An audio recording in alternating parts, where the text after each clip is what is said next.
Eu cumprimento a todos com a paz do Senhor.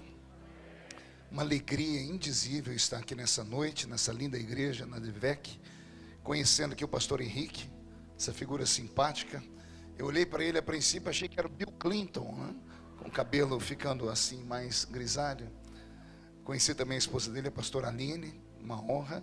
Conheci o pastor Josué e a esposa dele, que é a pastora Eliana, que deve ser os pais da senhora, né? O Lucas, ou Luquinha, cadê o Luquinha? Está ali, essa figura simpática. Só precisa orar muito pela vida dele, viu, pastor? E precisa levar ele ali naquela, sabe aquela igreja que tem aquele negócio do sal? Tá vendo? O pastor confirmou que disse que eu sou profeta. O Fabrício, que está aqui, é filho do deputado estadual, o Tenente Nascimento. Cadê o Fabrício? Está aqui, Deus te abençoe, Fabrício. O Renatinho está aqui também? Renatinho, que é vereador de Imbu, ali da cidade do Ney Santos. Cadê o Renatinho? Está lá, Renatinho, Deus te abençoe, viu? Tupete só crescendo, né, Renatinho? Pastor Fábio Mazieiro, que está aqui conosco. Cadê o pastor Fábio? Esse moço bonito aqui. E quero mandar um abraço para o pastor Silas Malafaia, que tem sido uma voz profética para a nossa nação, que é o líder dessa igreja, ao lado da pastora Elisete. Hoje falei com ele antes de vir para cá, né, pedi bênção, né? E ele abençoou a minha vinda para cá. E eu fiquei muito feliz. E eu tenho algo do coração de Deus para o seu coração essa noite. Vamos estar em pé para uma reflexão na leitura da palavra do Senhor? Abra sua Bíblia comigo, no primeiro livro do profeta Samuel,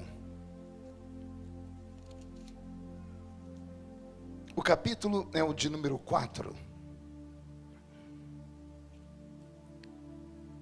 Deus está aqui. Capítulo 4 do primeiro livro do profeta Samuel. Vamos ler a partir do versículo de número 11. Quem encontrou, diga amém. Está assim escrito: E foi tomada a arca de Deus, e os 2 filhos de Eli, Ofni e Finéias, morreram. E então correu da batalha um homem de Benjamim, o qual chegou no mesmo dia a Siló, e ele trazia as vestes rasgadas e terra sobre a cabeça. Chegando ele, eis que ele estava sentado numa cadeira, olhando para o caminho, porquanto o seu coração estava tremendo pela arca de Deus. Entrando, pois, aquele homem a anunciar isto na cidade, toda a cidade gritou. E Eli, ouvindo os gritos, disse: Que alvoroço é esse? E então chegou aquele homem apressadamente, veio e anunciou a Eli. E era Eli da idade de 98 anos, estavam os seus olhos tão escurecidos que já não se podia mais ver. E disse aquele homem a Eli: Eu sou o que venho da batalha, porque eu fugi hoje da batalha. E disse ele: Que coisa sucedeu, filho meu? E então respondeu o que trazia as notícias e disse: Israel fugiu de diante dos filisteus. Houve grande morticínio entre o povo. E além disso, também teus 2 filhos, Ofni e Finéias, morreram. E a arca de Deus foi tomada. Amém? Feche a Bíblia, coloque no banco, na cadeira. Feche seus olhos por um minuto. Senhor, eu te peço graça e autorização para falar diante da sua noiva nessa noite. Te peço inspiração. E na medida em que eu estiver pregando a sua palavra, o Senhor tem liberdade para fazer com que este lugar suba ao céu, ou o céu desça entre nós. Eu não prego a uma igreja comum, eu prego a uma igreja pentecostal, uma igreja que tem sensibilidade ao seu espírito, e o seu espírito está aqui. E antes de ministrar a sua palavra, eu lhe faço aquele pedido que faço desde criança: que o Senhor cerque esta igreja com a sua glória, e num raio de 5 quilômetros, onde houver um demônio alojado, eu dou a esses demônios segundos para sumirem daqui, porque se não sumirem, serão queimados pelo poder da sua glória que aqui será derramada.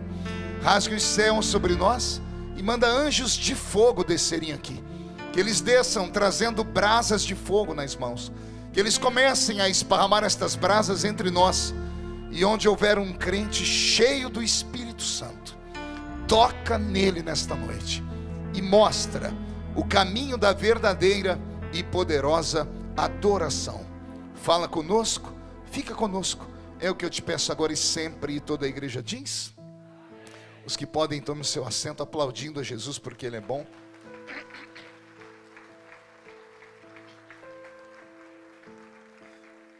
Queridos, eu havia pedido ao Senhor uma palavra para esta noite, e eu vim com algo no meu coração, mas passei alguns minutos ali no gabinete com o pastor e com a família dele, e depois daquela conversa que nós tivemos, Jesus fez algo aqui dentro de mim, e mudou a mensagem. E eu amo quando Ele faz isso, porque quando o Senhor muda a mensagem, é sinal que não é aquilo que o pregador queria pregar, é aquilo que Ele quer que eu pregue. E talvez o que Ele quer que eu pregue não é o que você gostaria de ouvir, mas é o que você precisa e vai ouvir nessa noite. Eu só peço a ajuda da igreja, porque eu sou matuto lá da roça, sou pentecostal, daqueles fervorosos, e se eu ficar pregando muito tempo e você só ficar me olhando, vai me dando angústia. Então, antes de eu ter um infarto no miocárdio, você me ajuda, dando um grito de glória a Deus, um aleluia. Vamos fazer um ensaio? Isso aí, pronto, perfeito, já nos entendemos. Pastor Roberto, mude a música para mim.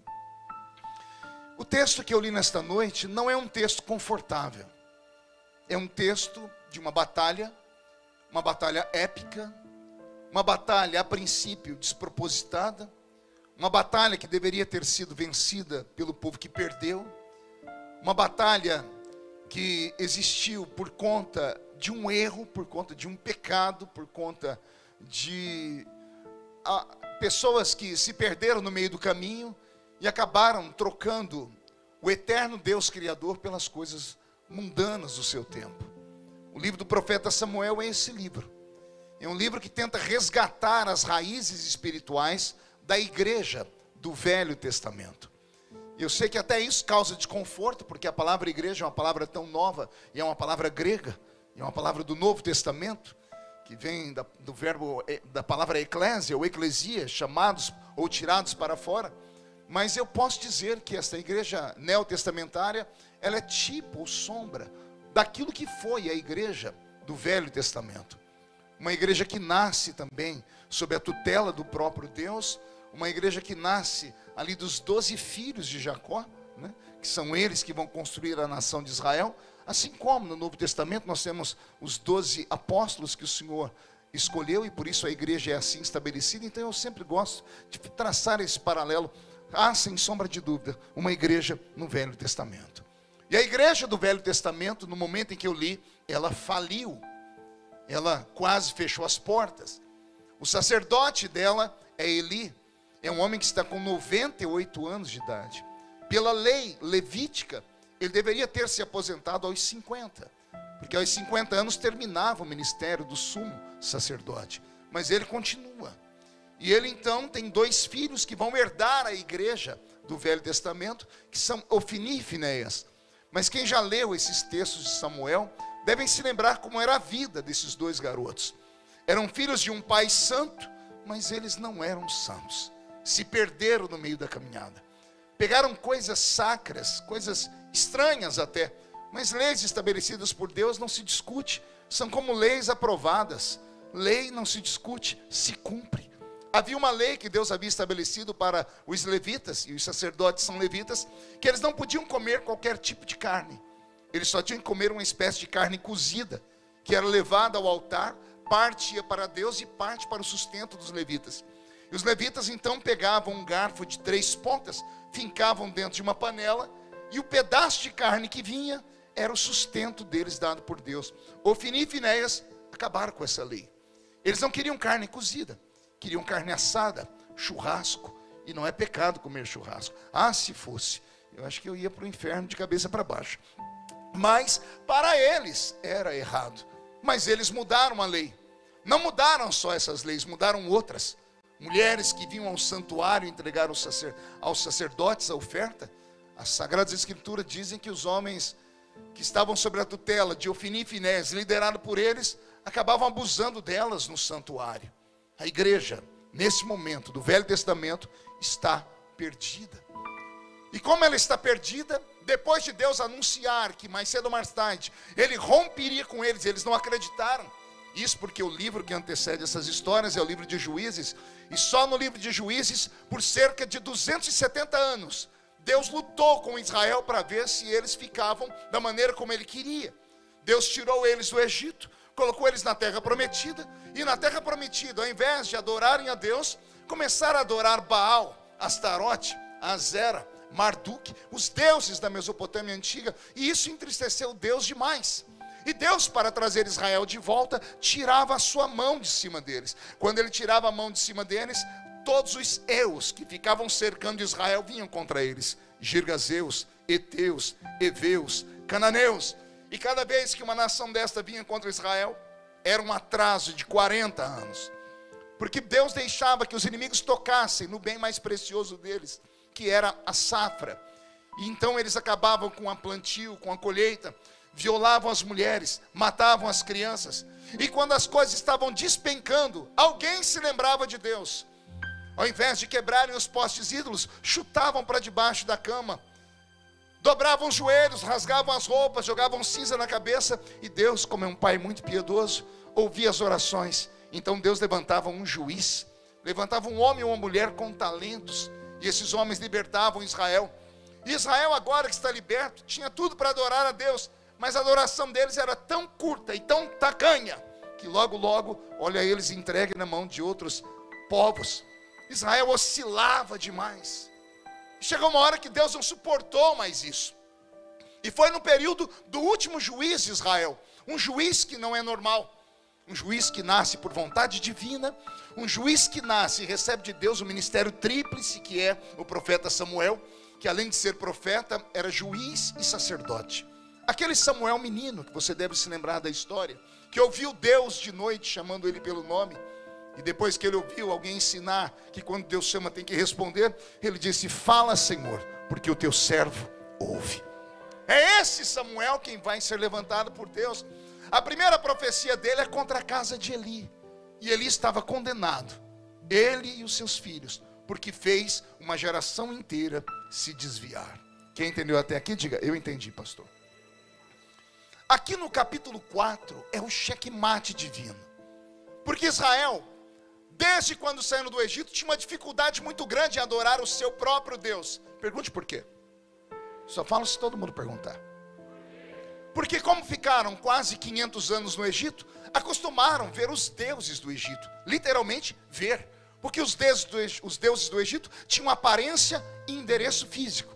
No dia de Anubis, bastava ir à esquerda do rio Nilo e encontrava o templo de Anubis, e lá estava Anubis, meio homem, meio cachorro. Em qualquer canto do Egito havia um templo de um deus pagão e a imagem dele. Deus tira Israel de lá, leva eles para a península do Sinai, e na península do Sinai Israel não sabe se adora para frente, para trás, para cima ou para os lados, não sabe se adora o invisível, porque eles eram acostumados a ver os deuses do Egito. Por isso que quando Moisés sai, eles criam um bezerro. Aí vem uma luta divina sobre eles, Deus manda matar os idólatras, e eles agora estão em Canaã e não conseguem se adaptar ao sistema de adorar um Deus invisível. Faltou alguém explicar para eles: Israel, as nações veem os deuses deles, você não vê o seu, mas você sente o seu Deus. Eles não sentem os deuses deles. Os deuses deles têm olhos, mas não veem, têm ouvidos, mas não ouvem, boca e não falam, pés e não caminham. O seu Deus, Israel, fala, vê, ouve e caminha no vosso meio. Mas isso não foi o suficiente. Então Deus teve que expor o seu descontentamento através de lutas severas. E como havia ainda em Israel uma espécie de amuleto sagrado, que era aquela caixa de madeira de acácia, pintada de ouro por dentro e por fora, que tinha sobre ela uma tampa de ouro maciço, chamada propiciatório, e em cima da tampa tinham 2 querubins de ouro maciço, cujas asas apontavam umas para as outras, mas a face deles olhava para baixo, que era uma espécie de trono divino. E lá dentro estava os amuletos sagrados de Israel, um vaso de ouro com maná, as tábuas da lei e a vara de Arão que havia florescido no deserto. Israel ainda se apegava a esses amuletos. Então Deus disse: se a fé deles é tão tacanha, estão aprisionados a isso, eu vou tirar isso deles. Aqui nesta batalha, 10.000 filisteus se levantaram contra Israel. Israel, na sua arrogância, levantaram com o capitão que mandou 30.000 judeus para essa batalha, 3 por 1. Qualquer um dizia: a batalha está ganha, está no papo. No calor da batalha, eles começaram a contar e viram que os soldados judeus estavam caindo. As histórias dizem que filisteu, ao jogar uma lança, a lança vazava não um judeu, mas 2, 3. Uma flecha fincava em um, varava e pegava outro. Aconteceu algo anormal. E quando eles começaram a contar os mortos e viram que a batalha estava sendo perdida, alguém se lembrou que havia o amuleto sagrado em Israel. Deram uma trégua na batalha e alguém foi buscar a arca. Quando foram buscar a arca e contar a história, os 2 aparecidos, Ofni e Finéias, filhos de Eli, que destruíram a fé do povo, quiseram aparecer, e eles foram acompanhando a arca da aliança. Quando a arca chegou no arraial de Israel entre os doentes, a Bíblia diz que houve tanto grito, mas tanto grito, que o exército filisteu quase foi embora. A Bíblia diz que lá entre os filisteus se dizia assim: pelos gritos, parecem que os deuses desceram ali. E os deuses, ou o Deus dos judeus, era temido pelas nações. Mas nem isso fez os filisteus irem embora. O barulho que Israel fez foi um barulho como de lentilhas caindo em um teto de zinco. Só barulho, sem essência. E eles então partiram para a guerra com aquela arca. O final é o texto que eu li. Dos 30.000, sobrou um único moço. E esse moço entra dentro de Israel, dentro da cidade, se arrastando.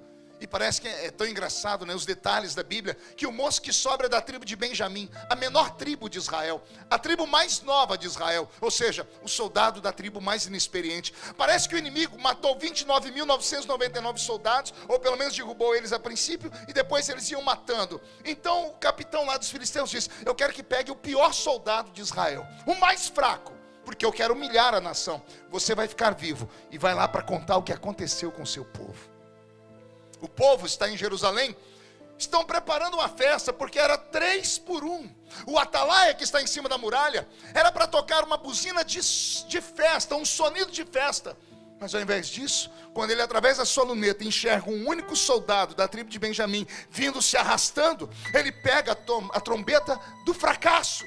E ao tocar, Israel todo não entende. Ao abrir a porta ou o portão, as pessoas esperam os soldados virem da batalha com a vitória. E entra apenas um soldado se arrastando. Mulheres, crianças e velhos estão chorando, porque os seus filhos morreram no campo de batalha. O menino que sobra senta em uma pedra e mandam chamar o sacerdote, porque houve um grito na cidade. O sacerdote ali, 98 anos de idade, se aproxima do rapaz e pergunta: o que aconteceu? E o rapaz conta: houve grande morticínio entre Israel. Ofni e Finéias, teus filhos, morreram. E a arca de Deus foi roubada. Ele não morreu quando ouviu que os filhos morreram, porque ele já conhecia o final dos filhos. Mas quando disseram que a arca havia sido roubada, ele não suportou. Num susto ele caiu para trás. Como era um homem muito gordo e pesado, o pescoço dele quebrou. A mulher de Finéias estava para dar à luz, e alguém foi falar para ela: o seu marido morreu. Ela entrou em trabalho de parto, o bebê nasceu torto, ou não estava na posição correta de nascer. Ele rasgou a mãe dele inteira ao sair, e ela falece. Mas antes de falecer, a parteira tenta alegrar ela, dizendo: nasceu um filho homem, Deus te deu um presente, coloque o nome nesse filho que adora o nome do Senhor. Ela diz: não, eu morro, mas o nome do meu filho ficará para sempre, para ser lembrado desse dia. O nome do meu filho será Icabô, que significa foi-se a glória de Israel. Aqui começa a minha pregação. Israel passa 70 anos sem esta arca. Foi a única maneira que Deus encontrou de mostrar a eles que ele estava se mudando dali. E Deus não estava se mudando dali apenas porque Israel errou. Porque Israel mandou chamar Samuel e disse assim: Samuel, todas as nações têm um rei que a gente pode ver. Todas as nações têm um rei que eles podem levar presentes. Eles escutam a voz dele. Por que o nosso rei fica no meio das nuvens? Nós cansamos de Deus. Nós queremos um rei homem para nos governar. Samuel foi falar com Deus, não sabia como começar a conversa.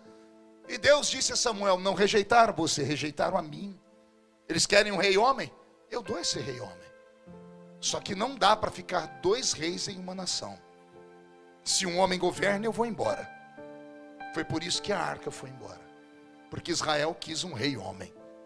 Então Deus saiu de Israel e levou com ele toda a glória dele. Israel continua como nação. As coisas humanas acontecem. Quando Saul morre, quem herda o reino é Davi.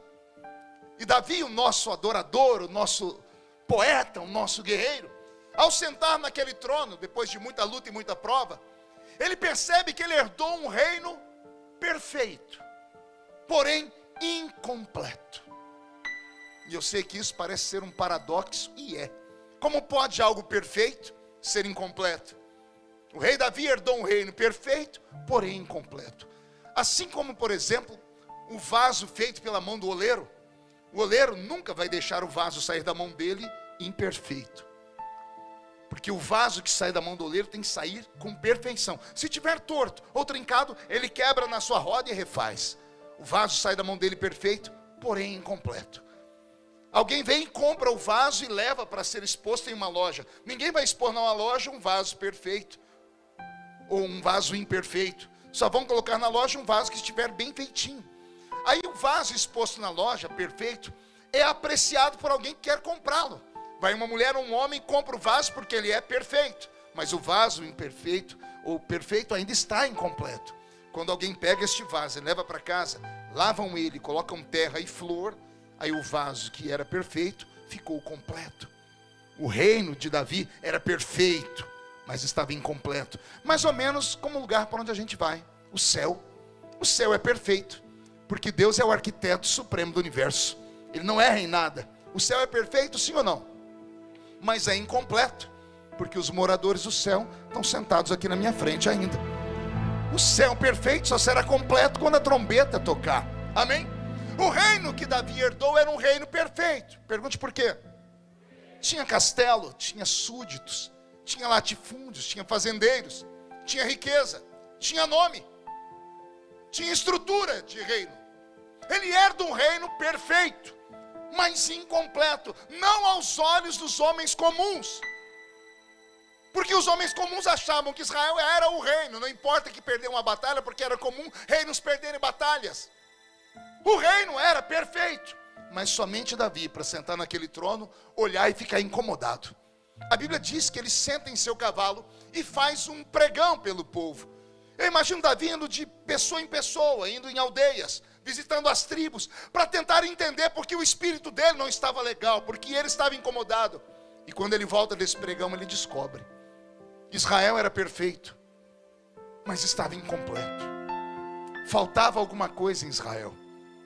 Faltava a presença de Deus em Israel. Vou repetir. Israel tinha estrutura, como uma folha que cai da árvore em outono. Tem a estrutura, mas se você pegar ela e apertar, ela vai esfarelar, porque ela não tem vida, ela não tem seiva. Israel herdou um reino perfeito, ou melhor, Davi herdou um reino perfeito, mas era um reino incompleto, porque aquela nação não era uma nação comum. Foi o próprio Deus quem levantou ela. Lá na Mesopotâmia antiga, quando ele conversa com Abraão e diz: sai da sua parentela e vai para um lugar que eu ainda vou te mostrar.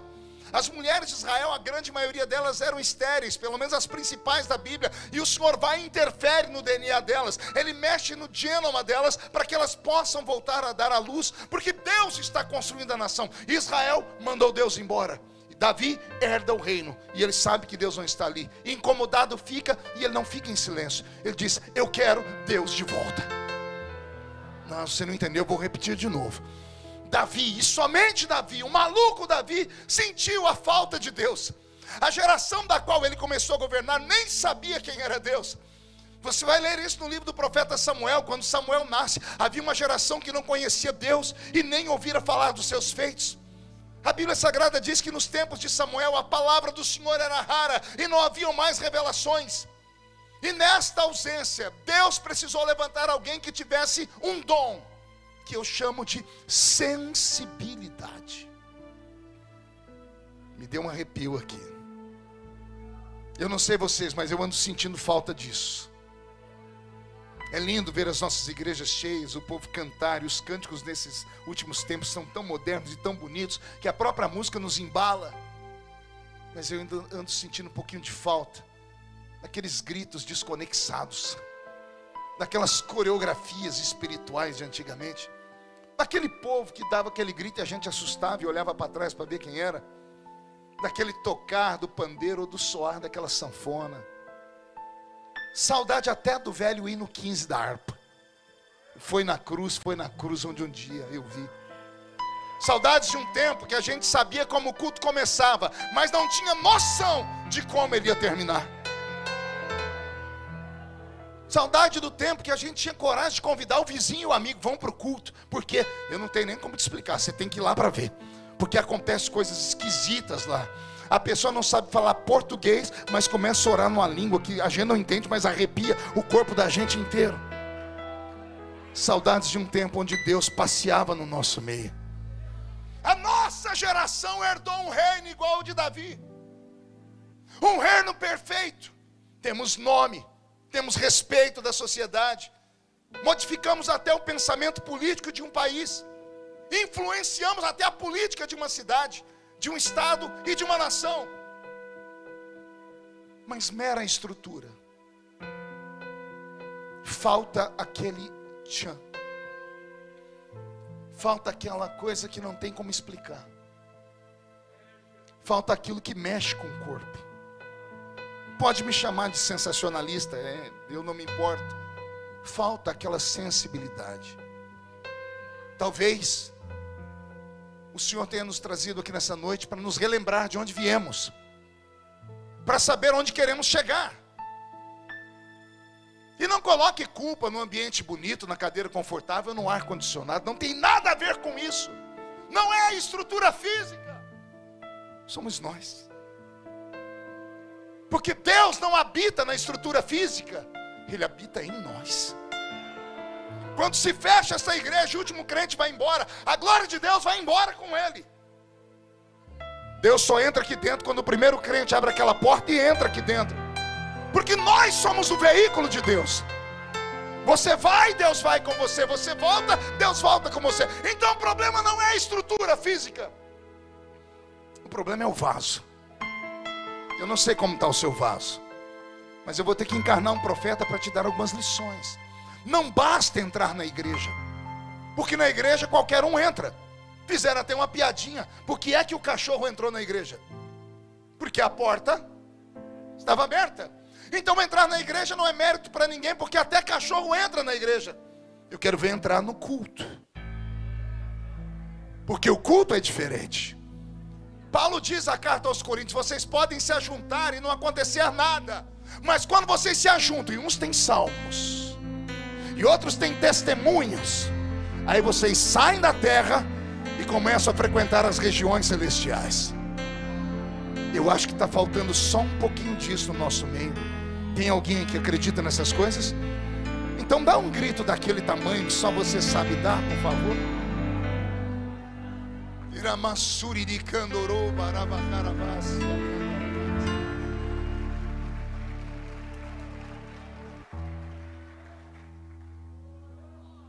Precisamos de Davis aqui dentro.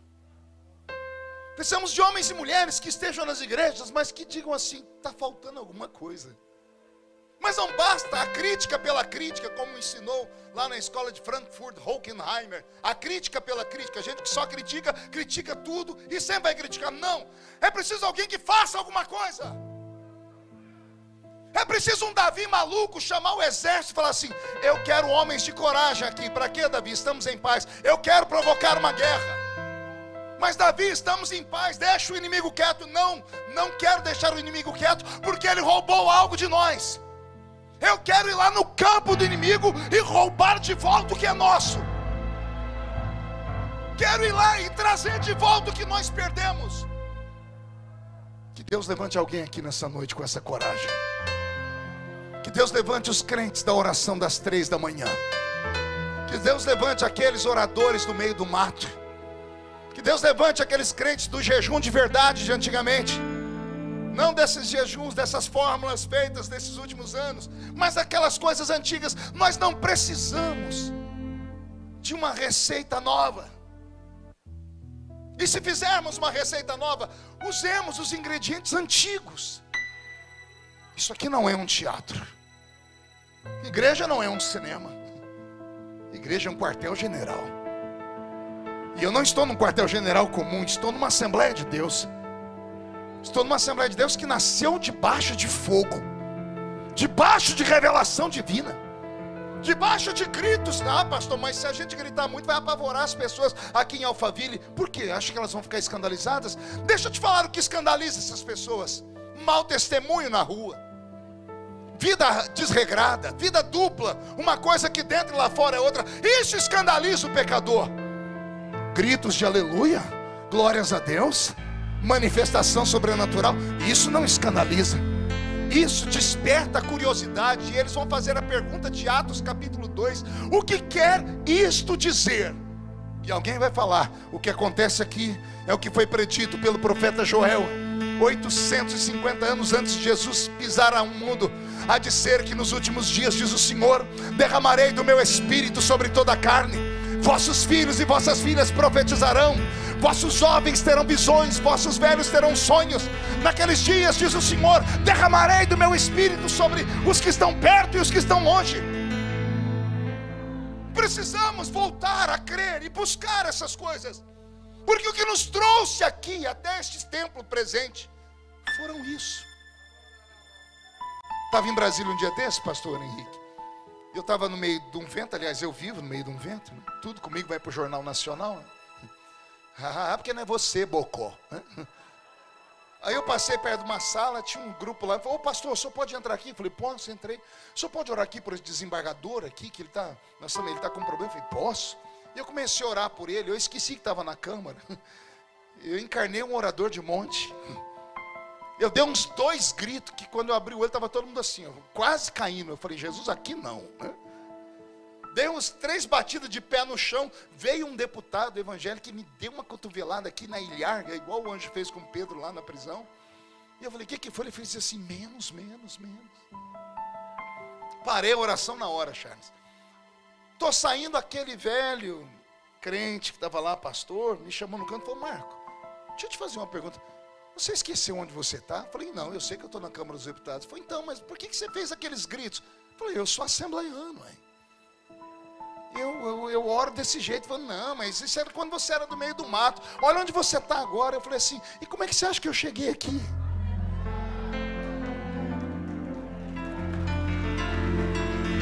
Como é que você acha que eu cheguei aqui, que tive a confiança do povo? É porque eu pulo, grito, falo em línguas estranhas e não me envergonho do Evangelho de Cristo, porque Ele é o poder de Deus para a salvação de todo aquele que nele crê.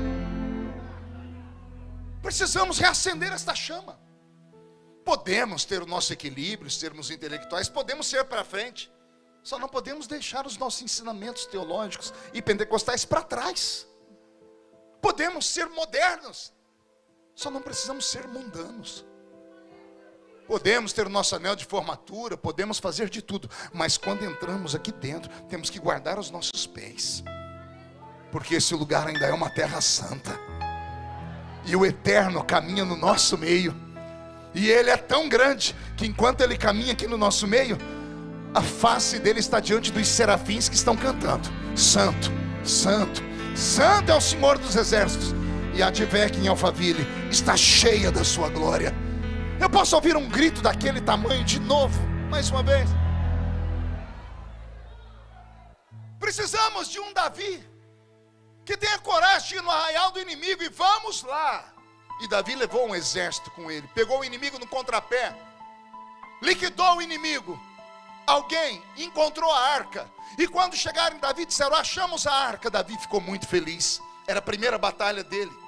E agora, quando ele vai voltar, diz a tradição que ele chama um capitão e diz: como é que o rei volta para Jerusalém com a sua vitória? Tinha todo um esquema, tinha todo um ritual. E aí a pessoa explica para Davi: olha, quando o rei volta da batalha com a vitória, o rei vai à frente, à esquerda dele vem um soldado carregando a bandeira do exército inimigo aqui embaixo. arrastando. Qualquer um que passar pela estrada vai ver que aquele povo perdeu. E à direita do rei vem um soldado erguendo a bandeira da vitória, para saber que aquele povo venceu. Atrás do rei vem os seus guardas pessoais e depois o exército. E Davi diz aos homens: se preparem. Encontraram um rio, se banharam, se trocaram, e Davi colocou a roupa real.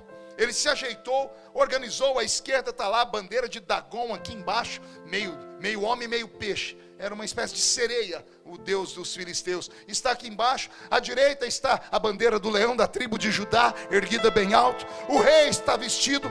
Atrás dele o seu séquito particular, aqueles soldados que ele encontrou na caverna de Adulão. E lá atrás o exército. Está tudo organizado. Davi está pronto para marchar, mas ele está incomodado.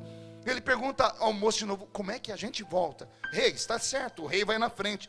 Repete: o rei vai na frente. Diz: entendi tudo. Cadê a arca? Está lá atrás. Manda trazer a arca. Israel abre um corredor e lá vem uma carruagem de bois velhos trazendo a arca. Os soldados que estavam ali nunca tinham visto ela, só tinham ouvido falar. Uma geração que vivia de lendas. Me deu uma tristeza agora. Uma geração que vivia de histórias. Nunca tinham visto, só ouviram falar. Será que não é essa geração dos nossos filhos? Que vão ouvir as histórias que nós contamos, mas nunca vão ver a história acontecer. E quando a arca foi passando, o brilho do ouro com o reflexo do sol mexeu com todos os soldados. Davi pede para a arca ir na frente. Eu imagino alguém falando: rei, quem vai na frente é o rei. Davi diz: é por isso que a arca vai na frente, porque em cima dos querubins está o trono de Deus. Na primeira andança deles tem um problema, que um boi tropeçou, a arca foi caindo, Uzá tocou na arca, tentando proteger, morreu. Davi ficou triste, mandou tirar a arca de cima da carruagem de bois, porque a lei dizia que não podia ser carregada, a não ser pelos coatitas, que era uma ramificação dos levitas, e tinham que levar no ombro. Davi diz: vocês vão carregar a arca no ombro, e detalhe, a cada 6 passos, vamos sacrificar um animal. Imagina alguém dizendo: rei, vai levar 1 ano para a gente chegar em Israel desse jeito. Não importa, eu não perco Deus de vista mais. Deus vai na frente e nós vamos atrás. Davi pega um soldado e diz: vai em Jerusalém, avisa minha mulher que eu estou voltando com a vitória, eu quero a maior festa em Israel. Milca era filha de Saul e neto de Quis. Quis era um grande fazendeiro, Saul era rei. Imagina, filho de fazendeiro e rei, menina rica, menina prendada. O que ela entendia era de festa. O menino chegou e contou para ela. Ela marcou 2 festas, uma para a plebe e outra para a aristocracia, lá para o palácio. Os plebeus estavam lá com a festa, aquele comidão, né, aquelas coisas colocadas no meio da rua. Tinha um palanque, porque o rei tinha que chegar e dar um discurso político dizendo: eis aqui o despojo da guerra, trouxemos isso e aquilo.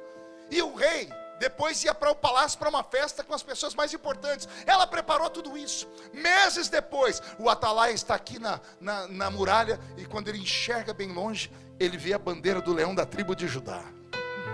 E ele toca pela primeira vez o sonido da vitória. Quando ele toca a buzina da vitória, o povo se aproxega naquele lugar. Ficam todas as pessoas ao redor da muralha, do lado de dentro, esperando o portão se abrir. Está tudo pronto para a festa. Um grupo de levitas está ali no canto, pronto para tocar e dançar quando o rei entrar. E quando abrir a porta de Jerusalém, e a primeira pessoa a entrar tinha que ser o rei. E quando ao invés de entrar o rei, entra a arca, ao invés de ter gritos, há silêncio. Imagina o Milca lá de cima do palácio dizendo: esse meu marido não entende nada de etiqueta. É o rei que entra na frente, seu burro. Não é essa caixa aí. Quando a arca entra, ninguém faz barulho nenhum. Quando Davi entra atrás da arca, o povo dá um brado. E quando Davi percebe que o louvor é para ele e não para o Deus da arca, ele salta do cavalo, chama o seu exército particular e faz um biombo ao redor dele, todos de costa. E o rei começa a se despir. Ele tira a coroa de rei, ele tira a roupa de rei, ele coloca uma estola sacerdotal branca, que era um pano com um buraco no meio que só cabia a cabeça, e amarra um pano aqui. Ele ficou seminu, as suas laterais estavam abertas. Quando abrem aquele biombo humano, o rei está quase pelado. A mulher dele lá em cima quase tem um infarto. Os jovens começam a rir. Os velhos prestam atenção. Davi não vai para o palanque dar um discurso. Ele vai para perto da arca. Quando ele chega perto da arca, ele pede para um levita tocar uma música. Sozinho, sem ninguém. Ele coloca uma mão aqui atrás e a outra na frente, porque é assim que um judeu começa uma dança. Ele se inclina e começa a dançar.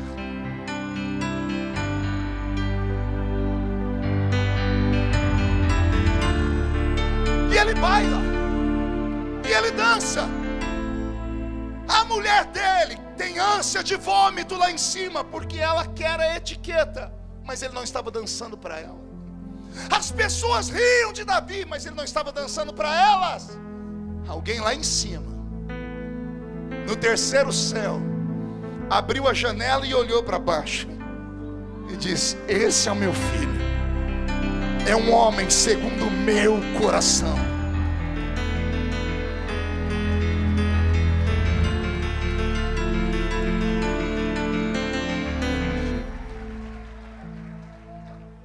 Ah, Davi. Milca ficou estéril. Deus fechou o ventre dela. Nunca mais você terá filhos, porque ela riu de um adorador. Deixa eu te dar um conselho. Quando você ouvir algum irmãozinho fazer aquelas estripulias pentecostais, aquelas coreografias esquisitas, só o repreenda se você tiver um dom chamado discernimento de espírito. Se você tiver o dom, vá até ele. Se você perceber que não é de Deus. Se você não tem dom nenhum, fecha os olhos e fica quieto. Você não sabe o que está sobre ele. Será que é por isso que aquelas manifestações sumiram? Porque a nossa geração é uma geração estudada, poliglota, intelectual. É uma geração despojada, extremamente importante. E a gente ri daqueles crentes que só tem 2 dentes na boca. O zagueiro, o atacante. A maioria analfa de pai e beta de mãe. Eu sei que muitos aqui já riram, mas também sei que a maioria desses que riram, quando se viram apurados, foram procurar esse povo no meio do mato, para pedir para aquela irmãzinha do coque orar por eles, para pedir para aquele irmãozinho lá, para ele orar por eles. Por que a gente só lembra deles na hora da oração? Porque nós sabemos que eles têm um ponto de contato com Deus diferente do nosso. Está faltando glória no nosso meio. Está faltando sensibilidade no nosso meio. Está faltando aquela presença transcendental, aquela coisa metafísica, aquilo que é etéreo, que é eterno, que sempre moveu o coração da humanidade. Aquilo que Jesus fazia quando estava presente com os seus milagres. Na ausência dele, os seus discípulos faziam os milagres e os sinais. Deus não mudou, nós mudamos. Quando a arca da aliança vai embora os ensinamentos. O vaso de ouro com maná, o ouro fala dos dons. A vara de Arão fala dos frutos. Quando a presença de Deus vai embora, não tem frutos do Espírito na igreja, e também não tem dons do Espírito na igreja. Quando a presença de Deus vai embora, os mandamentos vão embora também. As pessoas vêm como estão e ficam como veio. E aí o velho pregador com unção profética vai dizer: depois eu quero ver como é que vai ficar. Pastor, está começando a ficar ruim, então é porque está bom. Se está incomodando é porque você está vivo ainda. É porque ainda tem uma fagulha do Espírito dentro de você. Eu prego e o Senhor diz ao meu coração que tem pessoas aqui que já conheceram o céu pelo lado de dentro. Há homens e mulheres aqui que já profetizaram, que já foram usados no Espírito, porque eram ousados. E na medida que eu prego, vão ficando sorumbáticos, porque bate uma saudade. Se a saudade veio, vamos buscar de volta aquilo que nós perdemos. Vamos buscar a essência, vamos buscar a glória, vamos trazer de volta a unção. De que jeito, pastor? Coragem. Vamos dar a Deus a glória devida ao seu nome. Vamos entender que esse lugar é o lugar mais próximo do céu que tem em Alphaville. E que você está tão perto de Deus que se você tivesse a sensibilidade que eu tenho, você tocaria na mão dele nesta noite. E se tem alguém batizado com o Espírito Santo, não se faça de rogado. Abra a sua boca e fale em línguas estranhas. Só não fique o culto inteiro olhando o pregador com essa cara feia, parecendo que foi batizado num pote de vinagre. Passa o culto inteiro olhando o pregador com esse olho seco, segura aí, parecendo um olho de sapo que morreu no dia de enchente. Está numa igreja pentecostal, mas não consegue abrir a boca nem para respirar. Fica o culto inteiro com essa boca de aço, essa língua de ferro e esse queixo de concreto. Aí depois quer um milagre. O milagre não vem assim. Quero milagre, faça por onde merecê-lo. Culto não é para homens, é para Deus. E se é para Deus, você não pode ter vindo aqui só para receber. Você tem que dar a Ele alguma coisa. Então reage nessa noite. Posso fazer um apelo para vocês? Levante a mão direita para o céu comigo e chacoalhe ela assim. Coloque no ombro de quem está do seu lado com carinho e respeito. Agarre o ombro dessa criatura. Agarrou? Pede licença. E se qualquer coisa, se a pessoa ficar com cara feia, diga que a culpa é minha. Fala, o médico mandou não contrariar ele. Agarrou, chacoalha a pessoa até ela ficar irritada. Agora irrita ela. Não, não é para fazer assim, não. Irrita ela.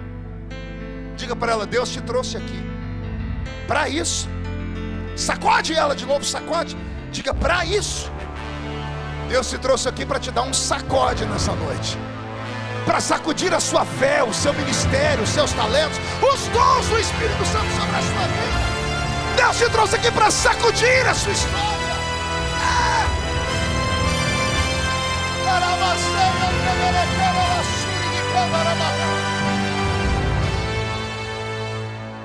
Sui andrebele caralaste andorobas. Ravai sui andrebele canaramakara magarabas. Aleluia. Isso, ora em línguas. Pastor, eu nunca orei. Então seja batizado agora, porque Jesus ainda batiza num culto como esse. Ah, Jesus amado.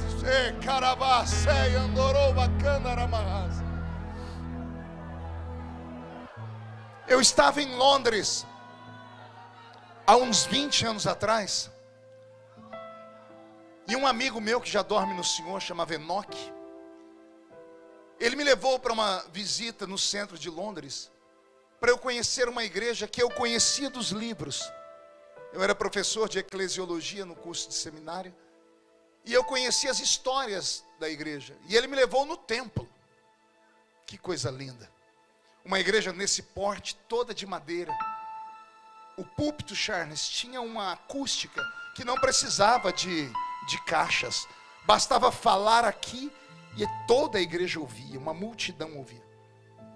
Naquela igreja tinham algumas homenagens nas paredes, placas grandes, com o nome de pregadores que pregaram ali. Estava lá Spurgeon, Finney, Wesley. E eu vi um que mexeu comigo particularmente, Edwards. Jonathan Edwards, o pregador de um único sermão, pecadores na mão de um Deus irado. Fui lá naquela igreja que ele pregou, e eu fiquei tão emocionado. Do lado direito do púlpito tinha uma placa de bronze escrito sobre os avivamentos que aconteceram naquele lugar. De repente tocaram uma buzina e eu corri com o Enoque, ele me arrastou, entrei no meio da igreja, porque ia começar o culto, era domingo de manhã, o maior culto da igreja, o culto de Santa Ceia. E a igreja estava lotada de lugares vazios, e tinha lá meia dúzia de pessoas, mas eu e o Enoque. O pastor que veio pregar, ele veio pregar parecendo um padre, usando umas batinas, né, porque eles usam essas roupas lá. O sermão dele estava escrito em 12 páginas. Ele cantou um hino que parecia um hino fúnebre, e quando ele começou a ler o sermão, a cada 3 linhas ele parava para cuspir num negócio que tinha aqui no canto, e ele pigarrava e continuava lendo. Eu falei, Jesus, isso aqui não é culto, é um filme de terror. Ele distribuiu a ceia, do jeito que ele subiu, ele desceu. E eu falei, Enoque, cadê o que eu li nos livros? A igreja das curas, a igreja do avivamento. Ele disse, foi em outro tempo, acabou. Eu disse, como acabou? Ele disse, eu não sei. Eu falei, vamos perguntar para aqueles irmãos ali. Tinham 6 pessoas, 3 casais de velhos. O irmão, que eu nunca vou esquecer dele, chamava Smith. Ele usava um óculos fundo de garrafa, aquele olho azul. E eu falei, Enoque, pergunta para eles, cadê o avivamento escrito naquela parede? E ele, você está louco? Eles vão achar que eu sou abusado demais. Eu falei, seu frouxo, esqueceu que é brasileiro? Não sabe? Me fala que eu pergunto para eles. Eu não sabia falar inglês direito naquela época ainda. Aí ele me ensinou a frase e eu perguntei para eles. Falei, brothers and sisters, where are the revival of the hall? Cadê o avivamento daquela parede? Você não pode sentir o que eu senti porque você não viu o que eu vi. 6 velhos se olhando e inclinando a cabeça, envergonhados. O Smith, ancorado aqui na sua bengalinha, levantou os olhos para mim. O olho dele de azul foi ficando vermelho. Ele tirou o óculos, chorou. E ele disse uma palavra que eu entenderia em qualquer idioma do mundo. Ele disse para mim assim, e acabou.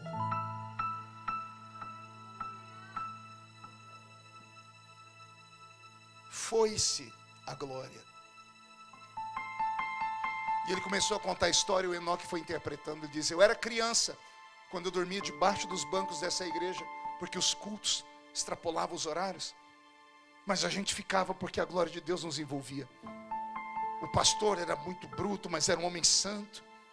Houve dias que a rainha da Inglaterra foi no culto, e nesse dia foi parar nos jornais, porque aquele velho pastor disse à rainha, a senhora é rainha da Inglaterra, mas aqui dentro nós temos um rei, que é o rei dos reis e senhor dos senhores. Foi parar a imprensa. Por isso era uma igreja forte. A igreja ficou muito rica, muito importante, conhecidíssima. O clero fez uma reunião e jubilaram o velho pastor e trouxeram um pastor novo, despojado, mais bonito, estudado. E o pastor novo veio com a nova visão, coisa linda do céu. Mas nos cultos de glória, disse a meu irmão Smith, o pastor segurava as pessoas.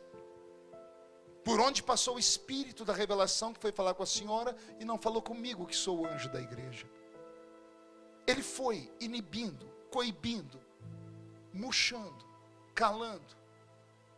O irmão Smith disse que com o tempo a igreja foi perdendo a sua pujança, a sua sensibilidade, a sua alegria. Ela continuou com o nome, com a fama. Os velhos foram morrendo e os jovens não conseguiam permanecer. Ela foi se esvaziando. E terminou como naqueles dias que eu visitei ela. Em uma das suas frases, ele disse para mim, fazendo um gesto assim. Ele disse, a pombinha do Espírito Santo não voa mais aqui. Para terminar, ele falou para mim, lá no Brasil tem.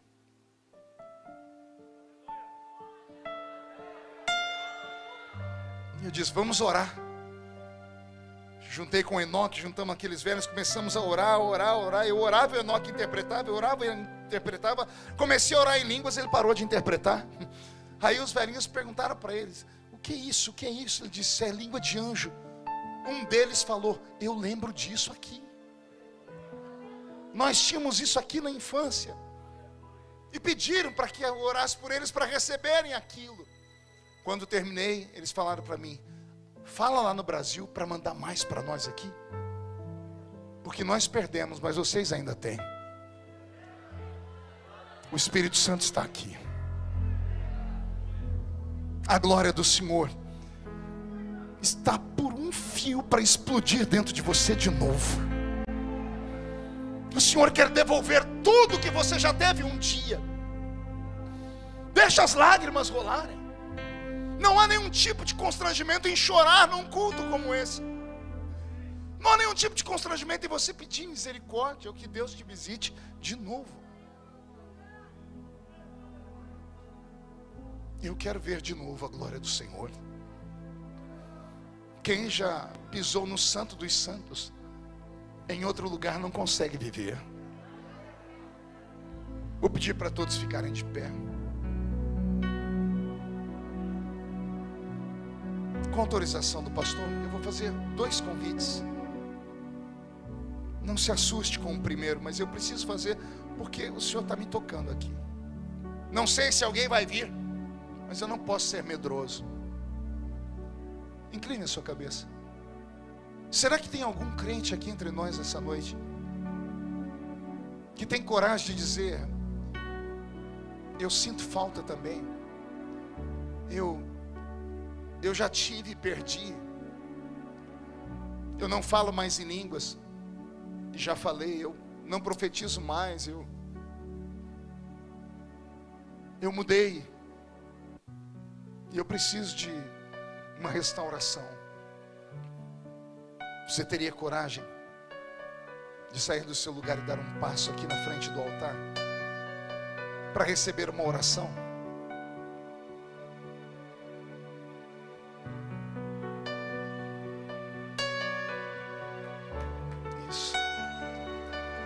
Isso pode vir chorando mesmo.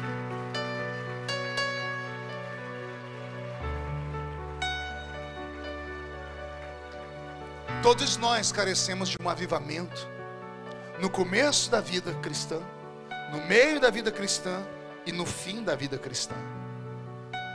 Moisés começou o ministério dele vendo Deus na sarça. 20 anos depois, ele está no meio da península do Sinai, acordou de manhã, viu o povo daquele jeito, pediu uma audiência na tenda da congregação e falou com Deus: Senhor, eu estou cansado. Do que, Moisés? Miriam e Arão querem meu ministério, o povo só pede cebola, pepino, alho. Eu acho que a minha chamada é uma mentira, mas eu me mostrei para você lá na sarça. Senhor, eu preciso ver de novo. E o que você quer ver, Moisés? Eu quero ver a sua glória. Eu quero ver a sua glória. O Senhor disse: aí onde você está não pode, tem que subir mais. Eu subo. Moisés foi subindo e Deus disse: está vendo aquela fresta, naquela rocha? Estou. Fica ali, fica no meio daquela pedra quebrada. Eu vou passar por você de costas. Quando eu passar, eu deixo você ver a minha glória. Incline a cabeça. Tem algum Moisés que precisa ver a glória de Deus de novo? Vai deixar o orgulho te deixar aí nessa cadeira?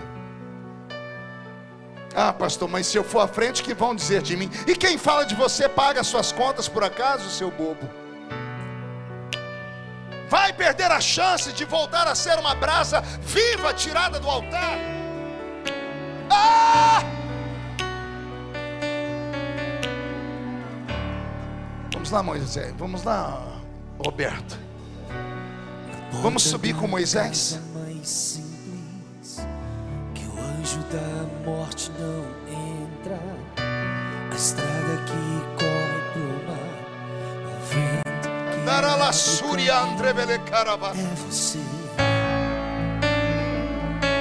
Moisés vai subindo e vai vendo tudo.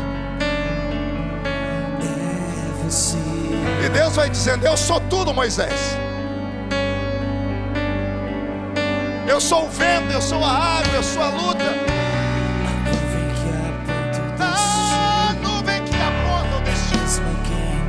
Passado, o pão que sacia a fome, a rocha que mata a minha sede é você.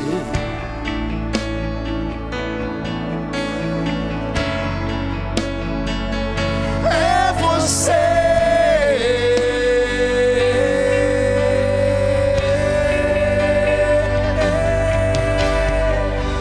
Mais perto do monte, mais perto da face, me espanto com o peso da tua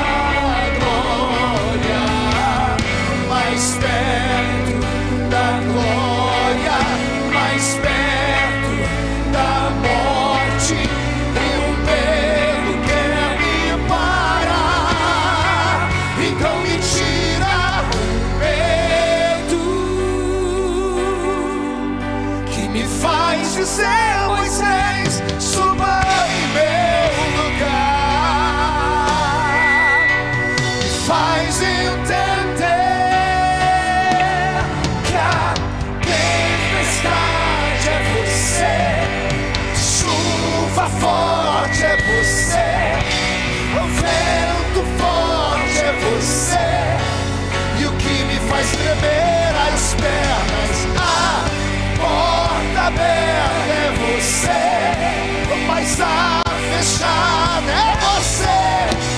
É tudo sobre você.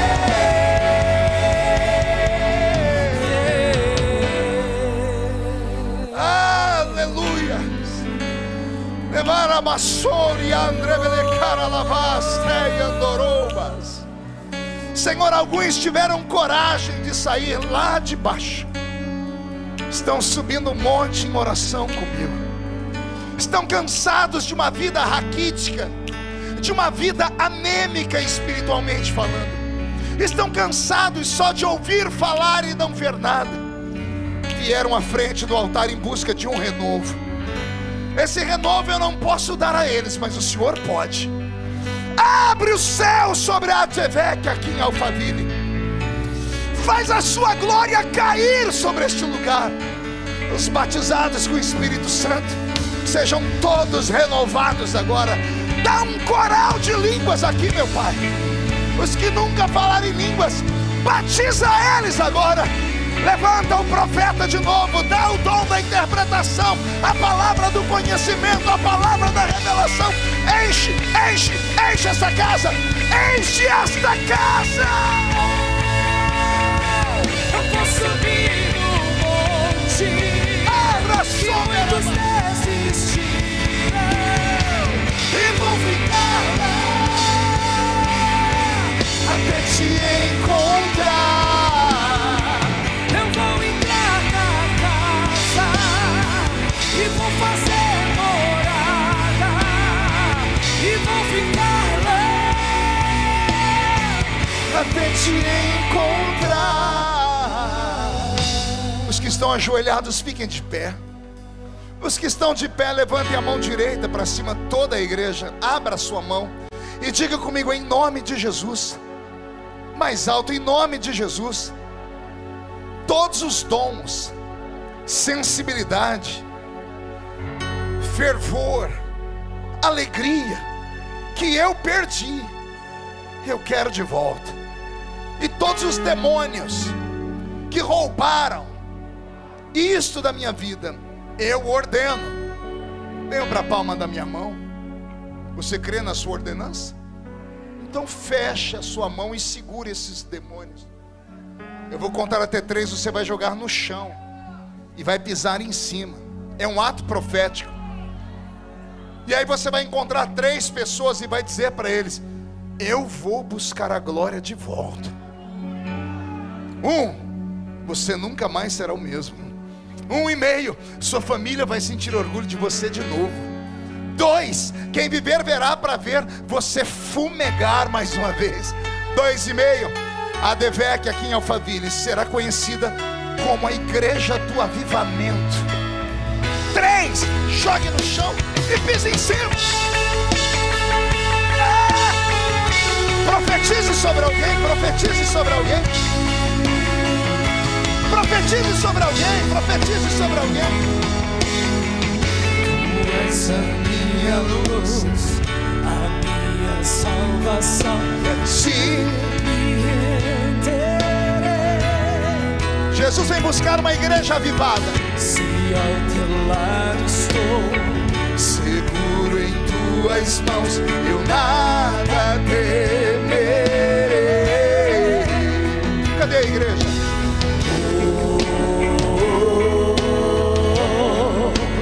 tu és santo, ó Senhor. De novo.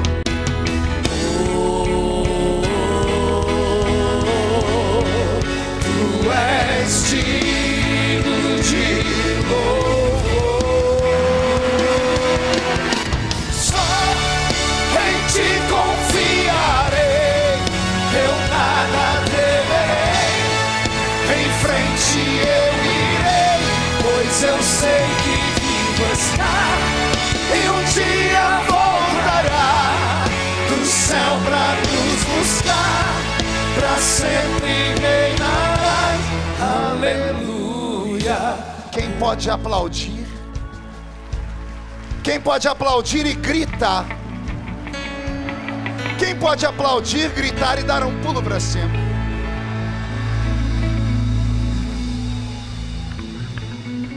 Feche os olhos um minuto. Mas feche os olhos, mas não a boca.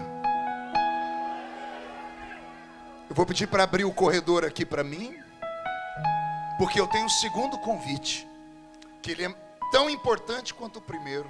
Aliás, um pouquinho mais. Será que tem alguém entre nós que há muito tempo não entrava em uma igreja? Está afastado dos caminhos do Senhor? No meio da caminhada, sofreu um deslize, foi excluído, excomungado daquela outra igreja, e acabou se cumprindo na sua vida Mateus 16 e 18, tudo que é desligado na terra é desligado no céu. Por isso esse vazio na sua alma, essa vontade de morrer, de matar alguém, ou pior, de se matar. Aí você veio aqui, pensou você que foi atraído pela propaganda ou convite. Foi o Espírito Santo que te trouxe. E enquanto eu pregava, o seu coração bateu forte. E você disse: se tu me amas, fala comigo. Se ainda tem alguma coisa na minha vida, fala comigo. E o Senhor me manda te dizer, rapaz, que você ainda vai ser pastor. Ó. A senhora, moça, vai ser uma grande mulher de Deus. Mas onde você está, Deus não pode te tocar. Porque você está fora dos caminhos dele. Se nessa noite você tiver coragem de voltar para Jesus, eu vou orar pela sua vida. E tudo que foi roubado da sua vida, o meu Deus vai devolver. E o que eu tenho que fazer, pastor? A igreja toda vai inclinar a cabeça, para não constranger ninguém. E eu vou te esperar aqui na frente, porque eu quero colocar minha mão sobre a sua cabeça, para que da mesma graça que Jesus me deu para vencer, Ele te dê dessa graça também. Pastor, mas se eu for aí na frente, o que vão falar de mim? Quem fala de você não morreu na cruz do Calvário por você. Mas se você tiver coragem de dar esse passo de fé, e não me importa o amanhã, hoje à noite você vai dormir salvo. E as promessas de Deus vão voltar a fazer vida dentro da sua própria vida. Enquanto você pensa, será que há entre nós alguém que não é evangélico e veio aqui pela curiosidade ou para atender um convite de um amigo? Na verdade você veio porque se deixou um problema na sua casa. A mãe com depressão, o marido na cachaça, os filhos nas drogas. E alguém disse: vamos lá na terça da vitória, porque é uma vitória para você lá. Só há uma maneira de ter uma vitória para você. É você convidar Jesus para entrar na sua vida. Você entregar a sua vida para Ele. Porque se você entregar a sua vida para Ele, Ele vai pegar na sua mão e vocês dois juntos vão pular muralhas. E Deus vai entrar dentro da sua casa, através de Jesus Cristo, seu Filho, e vai colocar no lugar tudo que está fora do lugar de lá. Mas da mesma forma, só há uma maneira disso acontecer. Você tem que sair de onde você está e vir aqui na frente, para que eu possa orar pela sua vida. Agora sim, toda a igreja de cabeça baixa. Eu quero saber se alguém tem coragem. Alguém quer voltar para Jesus, ou se alguém quer entregar a vida para Ele. Tem alguém? Se tem, venha. Sem medo, sem constrangimento. Vem em nome de Jesus. E o Senhor Deus vai mudar a sua história para sempre. Você que trouxe a pessoa, que fez o convite, se é que fez, convide ela, veja se ela tem coragem de dar um passo de fé. Tem alguém? O meu Jesus não é mercadoria de camelô, eu não fico insistindo muito. Tem alguém? As pernas estão pesadas, está com vergonha? Não tenha vergonha. Se vier e der um salto pela sua vida, o Senhor vai saltar pela sua história. A porta vai fechar. Dolilma, está vindo alguém? Parece que está vindo uma pessoa chorando ali. Se entregou em meu lugar. Isso, chega aqui perto de mim, vem aqui. Deixa eu colocar minha mão sobre a sua cabeça. Ele também está vindo? Não, é só esse moço. Qual a sua idade, garoto? 19? Eu achei que você era mais novinho. É que eu era pequenininho, com 13 anos, quando Jesus fez o que fez na minha vida. Incline a sua cabeça. Só ele vai receber a bênção nessa noite? Vai perder a chance mesmo? Dou-lhe duas, a porta vai fechar. Está vindo a segunda. Isso, pode chorar, filho. E me deu uma nova chance. Eu vou. Você está vindo também? A terceira pessoa está vindo. Isso. Você está vindo com ela ou está vindo sozinha? A quarta pessoa já chegou. A igreja orando, a igreja orando. Tudo que ficou para trás. A porta vai fechar. Olho pra você. Força, coragem. Pra você. Rompe. Seu amor me chama.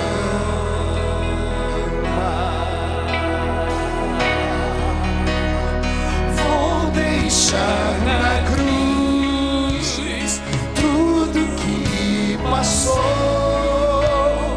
tudo que ficou pra trás. Vamos orar? A igreja estenda as mãos para cá. E você que não teve coragem de vir aqui à frente, fale com a pessoa que te trouxe, diga: eu quero, só não tive coragem de ir lá na frente. E ela vai pegar o seu telefone, vai colocar aqui com o grupo de intercessão da igreja, e eles vão orar pela sua vida. Você que veio à frente, coloque a mão no coração. Senhor, eu oro por essas vidas tão importantes e preciosas, que nesse momento todos os pecados sejam perdoados, que nesse momento o nome deles sejam escritos no livro da vida, que tudo que foi roubado seja devolvido nessa noite. Os que eram da sua igreja, que recebam de volta os frutos do Espírito e os dons do Espírito Santo. Se algum deles era do altar, que o altar os receba rápido. Os que estão entregando a vida para ti, que o nome deles seja anotado num caderno à parte, porque esses começam uma nova vida e precisam entrar na escola do seu Espírito. Todos eles estão salvos e abençoados.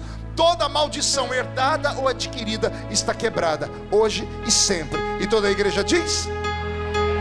A igreja dá uma salva de palmas e alguém abraça eles, cuide deles. Dependo desse amor, do seu amor, mais que tudo.